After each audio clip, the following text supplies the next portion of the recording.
Halo semuanya, perkenalkan nama saya Desa Restu Prasawita Kusuma dengan NIM A10 11 23 11 75. Nah, jadi pada kesempatan kali ini saya akan menganalisis sebuah kasus di mana kasus ini termasuk ke dalam kejahatan terhadap negara atau kepentingan umum.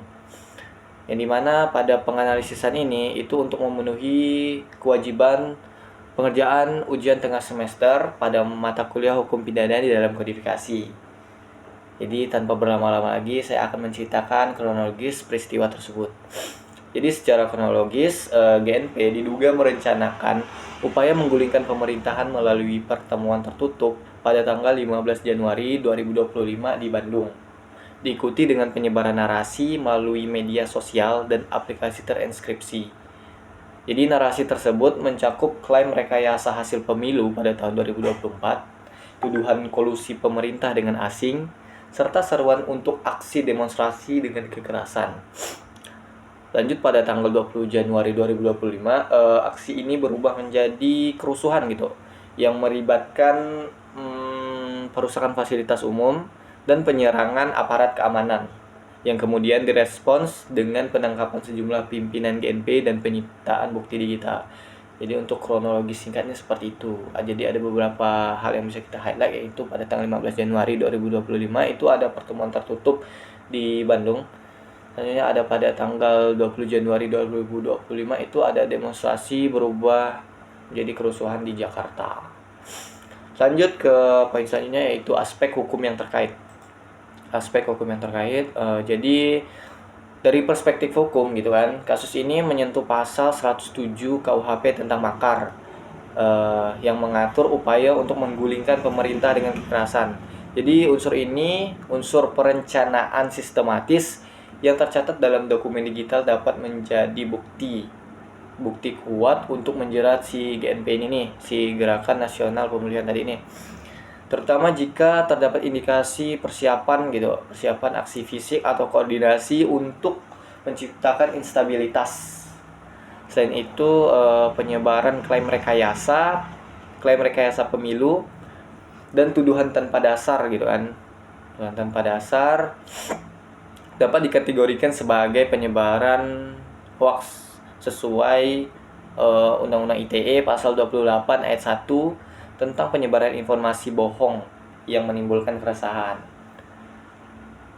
Adapun seruan kekerasan dalam demonstrasi juga melanggar Undang-Undang Nomor 9 Tahun 1998 tentang kemerdekaan menyampaikan pendapat di muka umum yang melarang penggunaan cara-cara destruktif. Jadi seperti itu untuk aspek hukum yang terkait. Selanjutnya ada peran media sosial dan aplikasi terenskripsi gitu. Jadi media sosial dan aplikasi terenskripsi itu berperan sentral dalam memperluas dampak narasi GNP. Meskipun kebebasan berekspresi dilindungi hukum, penggunaan platform tersebut untuk menyebarkan informasi palsu dan menghasut kekerasan jelas melampaui batas perlindungan tersebut. Di sisi lain perlu dibedakan antara kritik politik yang sah seperti evaluasi kebijakan pemerintah dengan upaya sistematis untuk merusak legitimasi pemerintah melalui disinformasi. Klaim rekayasa pemilu perlu diverifikasi kebenarannya. Jika tidak memiliki dasar fakta, hal ini dapat memperluas tuntutan hoaks. Lanjut ke prosedur hukum yang harus dipatuhi. Oke, jadi prosedur hukum yang harus dipatuhi dalam penangkapan dan pengadilan. Oke, lanjut ya. Mana dia? Bukti digital yang disita oleh aparat menjadi kunci dalam membuktikan kesengajaan dan perencanaan GNP. Namun, proses hukum harus transparan untuk menghindari kesan-kesan represif atau politis. Jadi, penangkapan GNP harus sesuai dengan prosedur hukum, termasuk hak untuk didampingi pengacara dan pembuktian yang sah di pengadilan. Jika terbukti bahwa ada konspirasi untuk menciptakan kekacauan, sanksi hukum berat dapat diberlakukan sebagai bentuk deterrence bagi kelompok serupa. Lanjut ke yang terakhir, itu ada kesimpulan. Oke, kita masuk juga ke penghujung poin.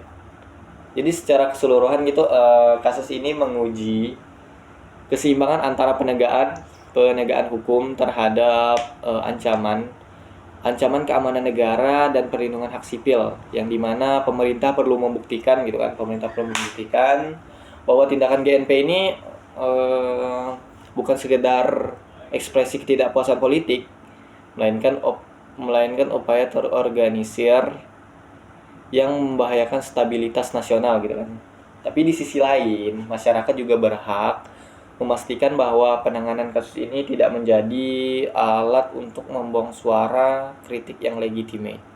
Jadi mungkin sekian analisis dari saya. Mohon maaf apabila ada kesalahan, baik itu sengaja atau tidak, karena yang salah datangnya dari saya pribadi dan yang benar datangnya dari Tuhan Yang Maha Esa.